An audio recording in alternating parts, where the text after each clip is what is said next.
Oi, pessoal. Vamos lá, mais uma aula de biologia e continuando, né, sobre o reino vegetal.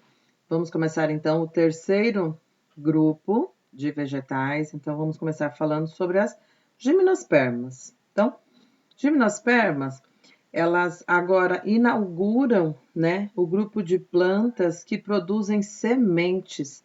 Então a gente chama agora esses vegetais de espermatófitos, tá? São plantas espermáfitas. E gimnosperma, né? Vamos lá na origem da palavra, né? Gimnos, do grego, né? Que significa nu, e esperma, que é semente. Então, é uma planta agora que inaugura esse grupo, produz semente, mas não está protegida dentro de um fruto. É uma planta que está, por isso que aparece aí nu, né? Semente nua. Tem semente, mas não tem fruto para proteger essa semente. Agora, essa semente ela vem como uma novidade evolutiva para quê? Que ela vem para proteger o embrião. E dentro da semente ainda tem os nutrientes necessários para que esse embrião, né, progrida, se desenvolva e germine, certo? Então, essa é uma característica importante, né? O aparecimento da semente foi muito importante para essa adaptação ao ambiente terrestre. Esse grupo vegetal, ele já não precisa de água para reprodução. Lembra dos grupos anteriores, briófitas e pteridófitas, que os gametas eram dependentes da água porque eles precisavam nadar até a estrutura feminina? Então agora acabou, tá? E uma das causas, né, do que permitiu isso é a semente, certo? Tem mais coisa, mas a gente vai ver mais para frente. Então, aqui você já vê alguns dos principais representantes de gimnospermas. Então, a araucária, que a gente conhece como pinheiro do Paraná, cicas muito usadas aí, né, como ornamentação, né, decoração de ambientes externos. Cipreste, que também são plantas muito usadas em decoração, mas são plantas que são muitas vezes decoradas, né? Elas podem ser podadas e fazer figuras, tá? Muito conhecida justamente por essa característica, pelas podas, né? Que são feitas de acordo com o que você quer no formato delas, né? Mas tem mais dois representantes muito famosos de gimnospermas: os pinheiros, né? E aqui, olha, uma árvore imensa, né? Onde tem uma área ali em amarelo mostrando pessoas, tá? Então são as maiores árvores que nós conhecemos, são as sequoias. Essas são as sequoias, são as maiores árvores, elas atingem aí 100 até 115 metros de altura e elas têm mais ou menos aí 11 metros de diâmetro, né? Então elas são muito grandes, são as maiores árvores que nós temos registros, né? São gimnospermas. Lembra, produzem sementes, mas não são protegidas por frutos, certo? Então, como eu falei, elas se adaptaram, né, muito bem ao ambiente terrestre. Então, uma dessas adaptações é a semente, certo? E aí você vai lembrar que ela, então, ela é uma planta espermáfita, certo? A semente, ela protege o embrião e tem um envoltório, né, grosso até, que evita essa perda de água, certo, para o ambiente, bloqueia os raios solares, então protege realmente esse embrião. Além, olha, de uma proteção contra insetos, fungos e bactérias, e dentro tem essas substâncias nutritivas que vão aí alimentar esse embrião. Então você tem aí a semente do pinheiro, certo? Pinheiro, que é uma semente alada, né? Ela é levada pelo vento. E você tem a semente da araucária, que é o pinheiro do Paraná, onde aí é o pinhão, que é uma semente comestível, né? Uma das poucas, mas o pinhão muito bem representado aí como a semente que protege o embrião e que tem reservas nutritivas para o desenvolvimento dessa estrutura, né, do embrião. Outra adaptação, né, a esse ambiente terrestre é o crescimento em espessura. Então, os esporófitos, eles realizam um crescimento em espessura tanto do caule quanto das raízes. E periodicamente eles vão produzindo novas células que vão formando esses anéis de crescimento. Aí você vai lembrar daquelas estruturas de xilema e floema, por quê? Porque essas plantas também são vasculares, né? Não foi colocado lá na página inicial, por quê? Porque quando surgiu xilema e floema lá no grupo das pteridófitas, essa é uma novidade evolutiva que permanece, certo? Então, surgiu xilema e floema, surgiram os vasos condutores lá em pteridófitas, essa é uma novidade que se repete no grupo das gimnospermas, certo? Mas agora elas podem ter caules muito mais espessos, tá? E aí os tradicionais, né, conhecidos anéis de crescimento, cada anel representando aí aproximadamente, né, um ano de vida desse vegetal, porque essas estruturas, né, o xilema e o floema, eles vão se formando a cada ciclo, né, de vida deles e é aproximadamente um ano quando passam as estações do ano, né? Com caules e galhos mais espessos e bem rígidos, aí sim, olha, elas ganharam altura, né? Elas conseguem agora ter mais ramos, ampliando sua área de exposição à luz, tanto para cima quanto para os lados. Então, uma eficiência muito melhor ao ambiente terrestre, certo? E o tamanho dela aí muito superior ao das pteridófitas. E além de tudo isso, né, as raízes sendo mais espessas e mais rígidas vão proporcionar uma fixação melhor, porque não adianta nada ser bem alta, né, se no solo ela não consegue ficar fixa. Então, tem que crescer para cima, mas também tem que crescer, né, nessa fixação. Tem que estar bem firme, né, tem que dar essa estabilidade para esse vegetal. Então, outras adaptações na casca, no caule e na raiz, tá bom?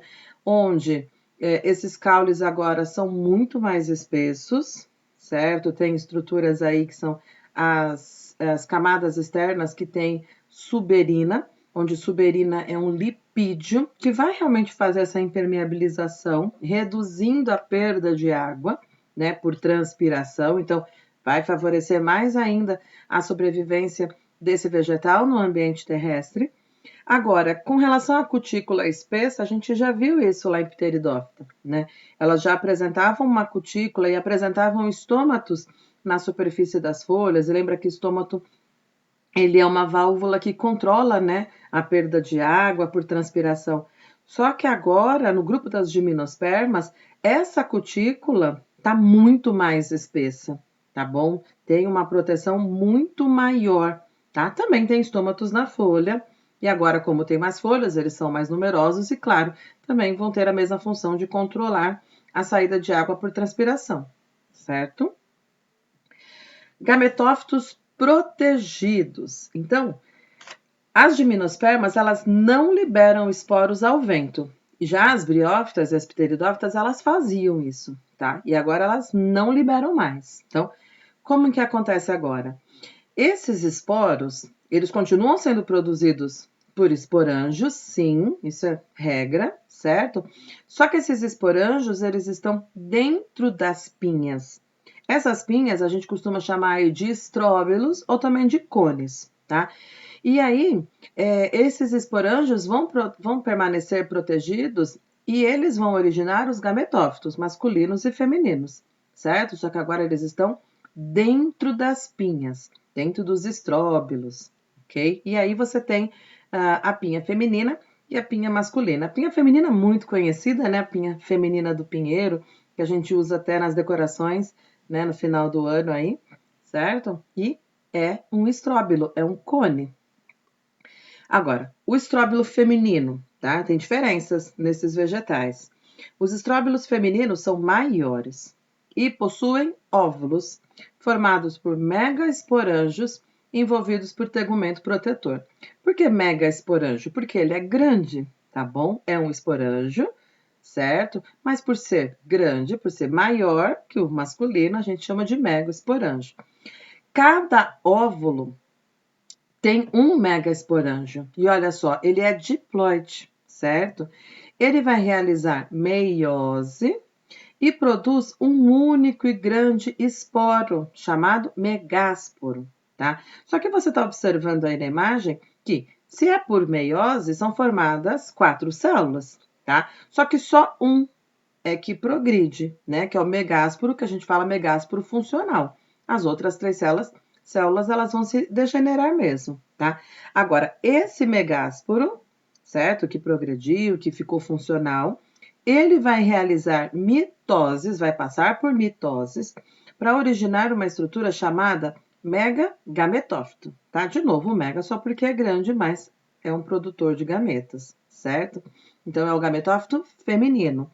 Só que, lembra, ele passou pelo processo de mitose e é proveniente aí do megásporo funcional, que é haploide, então ele também é haploide, certo? E olha só o que ele vai originar agora. Oosfera e arquegônios, tá? Oosfera é o gameta feminino, tá? Oosfera é o gameta feminino. E é um só, né? Porque só um que progrediu, que vai aí só aguardar para fecundação, certo? Agora, o estróbilo masculino, ele é menor. Então, nós vamos pegar a nomenclatura agora e vamos chamar de microesporângio, certo? Ele é menor, microesporângio. Esse estróbilo, então, tem esses microesporângios que são diploides e o processo é o mesmo. Vão realizar meioses que vão gerar micrósporos. Só que não vai ter nenhuma célula que regenera, tá bom? Todos vão passar por mitose, todos vão formar estruturas aí chamadas grãos de pólen. Então, você também conhece esse nome, né? Grãos de pólen. E o que são os grãos de pólen? São microgametófitos, certo? São gametófitos, são estruturas que vão produzir gametas femininos, tá? E esses grãos de pólen, eles são estruturas que são levadas pelo vento, né? Então, eles têm expansões, que a gente chama de sacos aéreos, que vão possibilitar, então, que ele seja levado pelo vento, tá ok?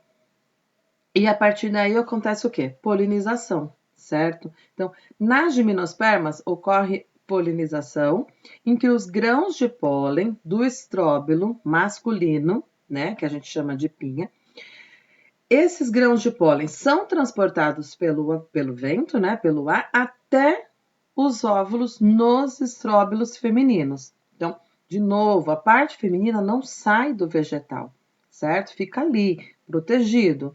E lá dentro acontece, então, a reprodução sexuada, certo? Só que o grão de pólen, lembra, ele não é o gameta masculino, ele é o gametófito masculino. Ele vai produzir o gameta masculino. Então, olha que estrutura importante agora, que é uma novidade evolutiva, que surge com esse grupo vegetal. É a presença do tubo polínico, tá? O tubo polínico é tão importante que é essa estrutura que traz a independência desse vegetal com relação à água para a reprodução sexuada, tá? Esse gameta, ele não tem a capacidade de nadar. Ele vai ser produzido a partir do gametófito, que é o grão de pólen, e vai fecundar esse vegetal sem a necessidade de água, tá? Então, tubo polínico, uma novidade evolutiva essencial à vida terrestre, tá? Dessas plantas, né? Então, o grão de pólen, depois que ocorreu a polinização, certo? Então, esse grão de pólen foi levado pelo vento, entrou lá na planta feminina, certo? Então, o grão de pólen agora, ele cresce no óvulo e origina o tubo polínico. Tá vendo essa parte que cresceu, né? Que forma tipo um caminho, certo? Esse tubo polínico agora, dentro você percebe que tem gametas masculinos, olha. Então, esse grão de pólen é o gametófito, certo? Ele vai produzir 2 gametas masculinos e vai conduzir ele até a oosfera, certo? E lá vai ocorrer a fecundação, ok? Agora, 2 gametas masculinos que a gente vai abordar um pouquinho mais para frente, porque só um vai fecundar a oosfera, certo? E assim com todos os seres, né? Um gameta masculino para um gameta feminino, certo? Mas nós vamos ter aí essa estrutura chamada tubo polínico, que é ele que faz com que esse vegetal se torne independente da água para o encontro desses gametas, certo? Então, agora a gente vai para o ciclo de vida desse vegetal, né? Como que ocorre todo esse processo. A gente tem sempre como referência, né, uma conífera, tá bom? Nesse caso aqui a gente tem uma araucária, certo? E aí, olha só, o que a gente percebe é que a maioria das gimnospermas, elas apresentam um único sexo, tá? Então, nós temos aí, a maioria não. Se você pegar, por exemplo, o pinheiro, que é aquele da árvore de Natal mesmo, ele tem os dois sexos, tá? Então, a mesma árvore vai apresentar tanto o estróbilo masculino quanto feminino.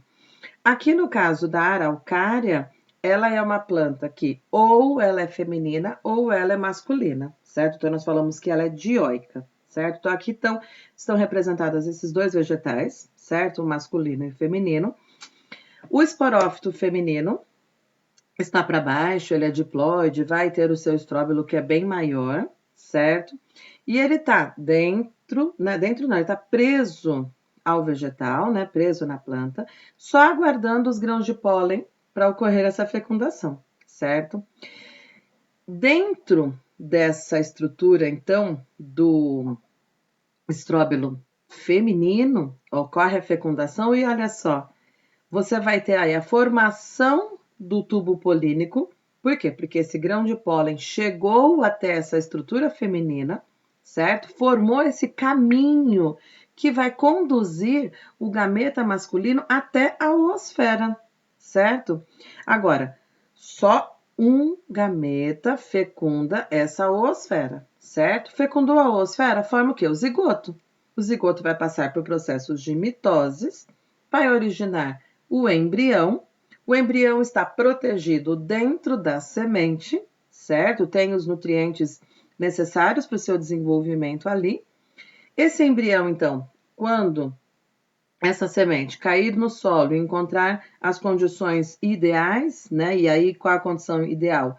Um solo e presença de água, né? Um ambiente úmido para que esse embrião termine de se desenvolver. E aí ocorre o processo de germinação, certo? No que ocorre esse processo de germinação, forma-se novamente um novo indivíduo, que ou será feminino ou será masculino, caso seja uma araucária, que nem está representado aqui, certo? Então, é isso. Até a próxima aula.